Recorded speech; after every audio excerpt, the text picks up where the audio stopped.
Everyone, good morning. चलिए start करते हैं मध्य प्रदेश पटवारी का सामान्य प्रबंधन सेट नंबर 26। ओके ओके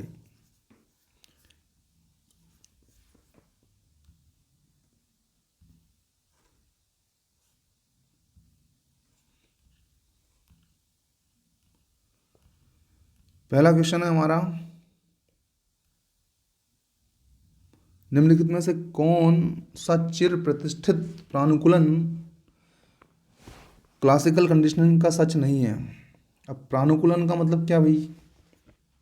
प्रानुकूलन ये जो शब्द है आपका, इसका मतलब क्या है ना? तो देखो भाई,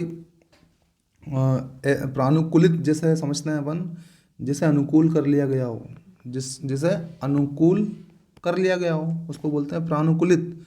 और प्रानुकूलन का मतलब अनुकूलन करने की विधि, ठीक है वो, ठीक है।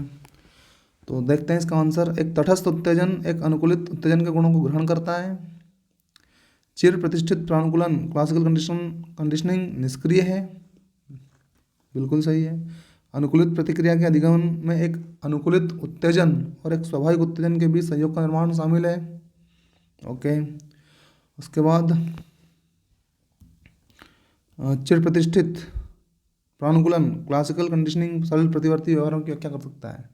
तो हमारा जो आंसर दे रखा है बेटा वो है चिर प्रतिष्ठित प्रानुकूलन सीखने की एक विधि है। क्या है? प्रानुकूलन सीखने की एक विधि है जिसमें जैविक दृष्टि से शक्तिशाली उद्दीपक को सामान्य उद्दीपक के साथ युग्मित किया जाता है। शक्तिशाली उद्दीपक, उद्दीपक का मतलब क्या? उत्तेजित करने वाला। उद्दीपक का मतलब क्या होता है? उद्दीपक का मतलब होता है उत्तेजित करने वाला, ठीक है। ओके, चलिए ठीक है, अगला क्वेश्चन लेते हैं। अभिप्रेरण को कौन से 3 शब्द परिभाषित करते हैं? अभिप्रेरण को कौन से 3 शब्द परिभाषित करते हैं? आकांक्षा, दृढ़ता, न्याय संगति, प्रबलता, निर्देशन, दृढ़ता। ठीक है, मैं ए पे ही जाऊंगा, ठीक है। ओके ओके, अभिप्रेरणा को प्रबलता, निर्देशन, दृढ़ता 3 शब्द परिभाषित करते हैं। अगला देखते हैं क्वेश्चन हमारा। पुनर्गठन को प्रभावित करने वाले कारकों के संबंध में जब एक एकल परिवर्तन संबंधित परिवर्तनों के अनुक्रम को प्रारंभ करता है तो इसे प्रभाव कहा जाता है, दूरगामी प्रभाव कहा जाता है बेटा। इसको क्या कहा जाता है? दूरगामी प्रभाव इसे कहा जाता है, ठीक है। ओके, अगला देखिए। टीम बनाने की चुनौती प्रबंधन के लिए तब कम हो जाती है जब ऐसी टीमें प्रस्तुत होती है जहां कर्मचारियों में दृढ़ मूल्य होते हैं, दृढ़ समूहवादी मूल्य होते हैं। कैसे मूल्य होते हैं? दृढ़ समूहवादी मूल्य होते हैं, ठीक है। ओके,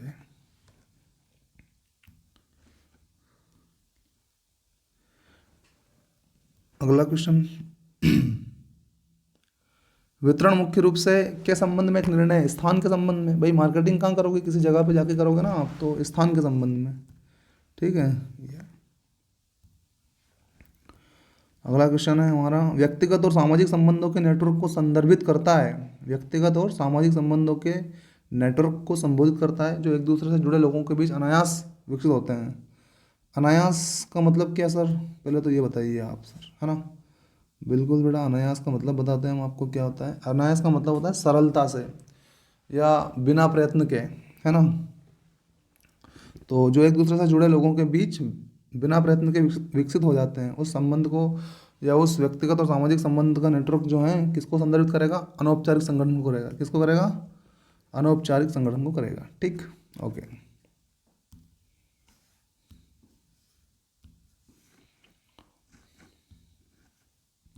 अगला देखिए।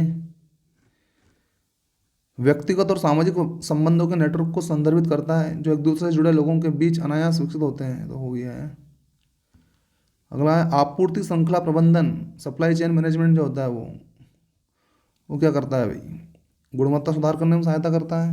नहीं। आपूर्ति और मांग प्रबंधन को एकीकृत करता है? बिल्कुल सही है, यही काम करेगा ये, ठीक है। ओके, आपूर्ति श्रृंखला प्रबंधन सामानों, सेवाओं, सूचनाओं व धन का प्रवाह है। जो उपभोक्ताओं के लिए सभी तरह से सामग्री के स्रोत है। ठीक है, अगला क्वेश्चन है, बहुत महत्वपूर्ण क्वेश्चन है अगला, कि आप छुट्टी मनाने एक समुद्र तट के रिसॉर्ट पर गए हैं और आप तैरना अच्छे से जानते भी हैं। अचानक आप एक डूबते हुए छोटे बच्चे के रोने की आवाज़ सुनते हैं, तो बताइए आप क्या करेंगे। ठीक है ना, जैसे कि आप गोवा गए हैं मान लो, है ना, और वहाँ पे आपने एक बच्चे को देखा जो डूब रहा था, चिल्ला रहा था, तो अब ऐसी कंडीशन में आपका क्या दायित्व है। लीजिए ऑप्शन, बच्चे के माता पिता को उनकी लापरवाही के लिए डांटेंगे, खोजेंगे कि आसपास में कोई पेशेवर गोताखोर है और उनके आगमन का इंतजार करेंगे, बच्चे को बचाने के लिए पानी में तुरंत गोता मारेंगे। जब भैया हमको तैरना आता है अच्छे से तो फिर हम तो यही काम करेंगे ना, तुरंत बच्चे को बचाने के लिए गोता मारेंगे। ठीक है, यस। तो देखिए आप, आंसर हमारा बिल्कुल सही है। अगला क्वेश्चन है, निम्नलिखित में से कौन सा विश्वास निर्माण में उपयोगी नहीं है। निम्नलिखित में से कौन सा विश्वास निर्माण में उपयोगी नहीं है। क्षमता का प्रदर्शन, अपनी भावनाओं को अपने तक रखना। भैया अगर अपनी भावनाओं को अपने तक रखोगे आप तो फिर मज़ा नहीं आएगा, है ना, बताना तो पड़ेगा लोगों को कि चल क्या रहा है, हैं? हाँ, तभी निर्माण होगा। ओके, नेक्स्ट देखिएगा, अगला क्वेश्चन है हमारा, निम्नलिखित में से कौन वस्तुओं की एक विशिष्ट विशेषता नहीं है। निम्नलिखित में से कौन वस्तुओं की एक विशिष्ट विशेषता नहीं है। उत्पादन का पुनः विक्रय किया जा सकता है, उत्पाद को वस्तु सूची में रखा जा सकता है, उत्पादन और खपत पृथक होते हैं, और गुणवत्ता के पहलू का मापन मुश्किल है। बिल्कुल सही बात है, ये विशिष्ट विशेषता नहीं है भैया। ठीक है, डी वाला।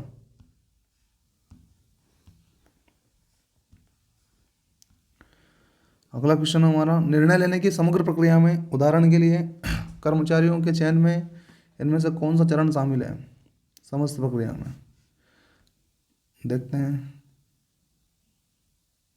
केवल किस उम्मीदवार को नियुक्त करना है इसका निर्णय करना, केवल स्टाफ के नए सदस्य के लिए आवश्यकता की पहचान करना, केवल कार्य विशिष्टता पर सहमति देना, उपयुक्त तो सभी पे जाएंगे सर, ये सब जरूरी है। ओके, अगला क्वेश्चन है, विपणन अर्थात मार्केटिंग के 4P होते हैं। 4P कौन कौन से होते हैं भैया मार्केटिंग के, देखिए आप, पर्पस, प्रोडक्ट, प्राइस, प्रमोशन। ना, उद्देश्य तो होता नहीं है इसमें। प्रोडक्ट, प्लेस, प्रमोशन, प्राइस, बिल्कुल सही है। उत्पाद होता है हमारा, उसको फिर हम किसी स्थान पर जाते हैं बेचने के लिए, वहाँ उसका प्रचार होता है और उसका फिर मूल्य निर्धारित होता है। ठीक है, ये बिल्कुल सही है, बी वाला आंसर।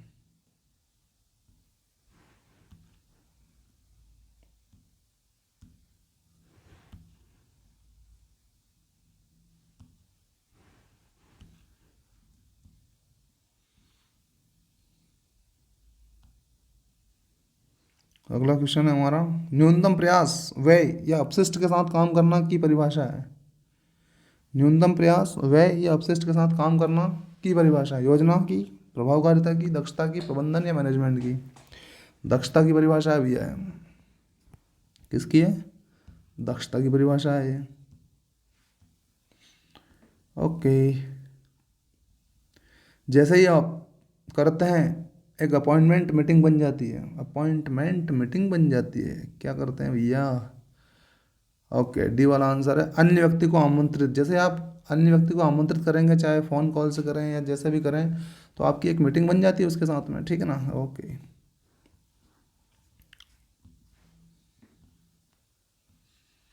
अगला क्वेश्चन देखिए, जैसे ही आप एक अन्य व्यक्ति को आमंत्रित करेंगे कि अपॉइंटमेंट मीटिंग बन जाती है। अगला क्वेश्चन है हमारा, निर्णय निर्माण प्रक्रिया में चयन किए गए विकल्प को प्रभावी ढंग से लागू करने में निम्नलिखित में से कौन सा महत्वपूर्ण है। निर्णय और निर्माण की प्रक्रिया में चयन किए गए विकल्प को, आपने कोई विकल्प चयन कर लिया है, उसको प्रभावी ढंग से लागू करना है आपको, कौन सा चरण महत्वपूर्ण होगा। अपने चुने हुए विकल्प के विषय में आलोचना को अनदेखा करना, ऊपरी प्रबंधन का समर्थन प्राप्त करना, प्रक्रिया में भाग लेने के लिए परिणाम से प्रभावित लोगों को अनुमति देना। बिल्कुल राइट, सी आंसर।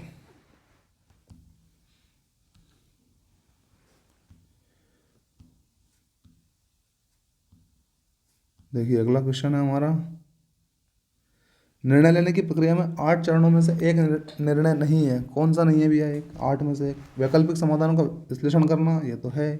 समस्या की पहचान करना ये भी है, निर्णय को लागू करना ये भी है, निर्णय लेने को सौंपना नहीं सर, ये नहीं है सर। Okay, D answer.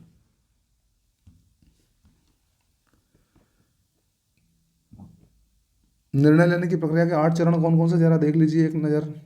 व्यवसाय की जो भी समस्या है उसकी पहचान करना सबसे पहले, ठीक है ना।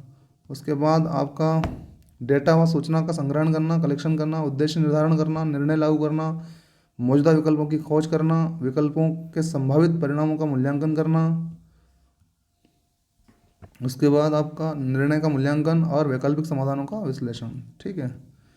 ओके, नेक्स्ट देखिए। संचालन प्रबंधक जो होता है, ऑपरेशन मैनेजर के उत्तरदायित्व में शामिल है, क्या शामिल है भैया इसमें? नियोजन, प्लानिंग, आयोजन, स्टाफिंग, प्रोक्यूरिंग और समीक्षा करना। ना नियोजन, नियोजन, आयोजन, स्टाफ, नेतृत्व नियंत्रण करना, और डिजाइनिंग और संचालन, पूर्वानुमान तो होता नहीं है। चलो बी, बी पे जाएंगे। और उसके बाद एक व्यक्ति को यह विश्वास है कि वह कार्य को करने में सक्षम है, क्या कहलाता है? आत्मसम्मान, आत्ममहत्व, आत्मबोध या आत्म प्रभावकारिता? आत्म प्रभावकारिता कहलाता है। क्या कहलाता है? आत्म प्रभावकारिता कहलाता है, ठीक है। Okay okay. महाप्रबंधक की बैठक निम्नलिखित प्रबंधन प्रक्रिया का सर्वाधिक संभव परिणाम था। नियंत्रण, निर्णय लेना, आयोजन, नियोजन। भैया निर्णय लेगा ना महाप्रबंधक, क्या करेगा? ठीक है ना, तो निर्णय लेना। एक साधारण कार्य के लिए किस तरह का प्रशिक्षण कार्यक्रम सबसे उपयुक्त होता है? ऑन द जॉब ट्रेनिंग, बहुत बढ़िया, ये वाला होता है सर। अगला क्वेश्चन है, नेता आत्मविश्वासी होता है और अपने महान प्रभाव से अनुयायियों को आकर्षित कर सकता है। करिश्माई नेता जो होते हैं ना, चमत्कारिक नेता जो होते हैं, चमत्कार कर देते हैं अपने नेतृत्व के माध्यम से। अगला क्वेश्चन है, योजनाओं में स्पष्ट रूप से परिभाषित उद्देश्य होते हैं।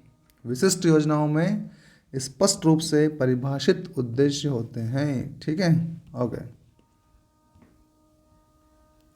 अगला क्वेश्चन लेते हैं, मतभेद प्रबंधन तकनीक। मतभेद प्रबंधन तकनीक केवल मतभेद हल कर सकती है, केवल मतभेद उत्तेजित कर सकती है, मतभेद को हल भी कर सकती है और उत्तेजित दोनों कर सकती है। बिल्कुल सी आंसर आएगा, दोनों कर सकती है।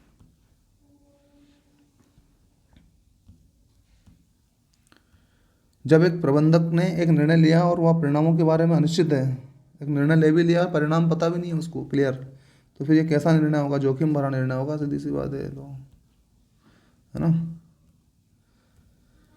अंतिम क्वेश्चन है कि नहीं भैया? 25वां नहीं है, 24 ही है इसमें क्वेश्चन। ओके, तो take care, bye, see you and good day.